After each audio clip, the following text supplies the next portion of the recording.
Hello అండి. Welcome to Sushila crazy blogs. ఇవాళ recipe ఏమిటంటే పావు బజ్జీ. ముందుగా కావాల్సిన పదార్థాలు బంగాళదుంప, టమోటా, ఆనియన్స్, అల్లం వెల్లుల్లి పేస్ట్, బ్రెడ్ ముక్క, పావు బజ్జీ మసాలా, కారం, కస్తూరి మేతి, క్యాప్సికమ్, సాల్ట్, బఠానీ, ఉడకబెట్టిన బంగాళదుంప.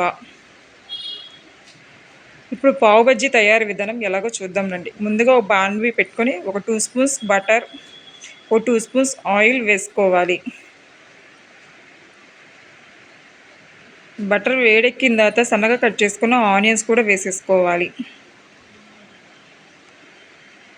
ఆనియన్స్ కొంచెం గోల్డెన్ బ్రౌన్ వచ్చేంత వరకు వేయించుకోవాలి.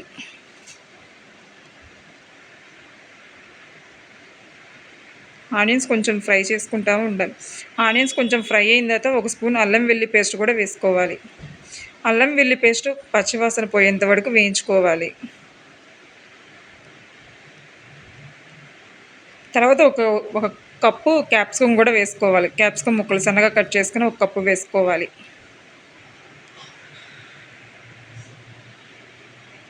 క్యాప్సికమ్ కూడా ఫ్రై చేసుకుంటూ ఉండాలి. తర్వాత ఒక కప్పు సన్నగా కట్ చేసుకున్న పండు టమోటా వేసుకుంటే బాగుంటుంది. టమోటా కొంచెం మగ్గిపోవాలి.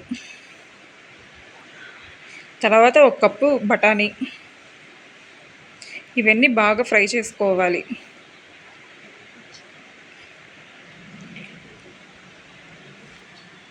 ఇప్పుడు ఉడికించుకున్న బంగాళదుంప కూడా వేసేసుకొని బాగా కలబెట్టేసుకోవాలి.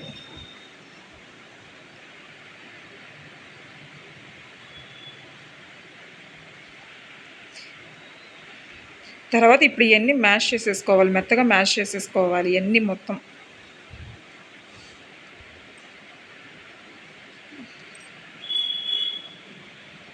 తర్వాత ఒక గ్లాస్ వాటర్ కూడా పోసుకోవాలి కొంచెం.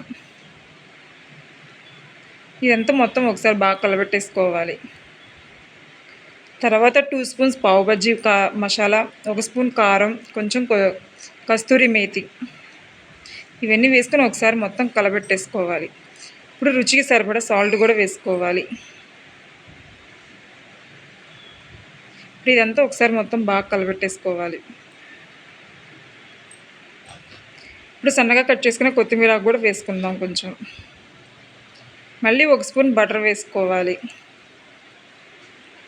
ఇప్పుడు ఇదంతా మొత్తం ఒకసారి కలబెట్టుకోవాలి.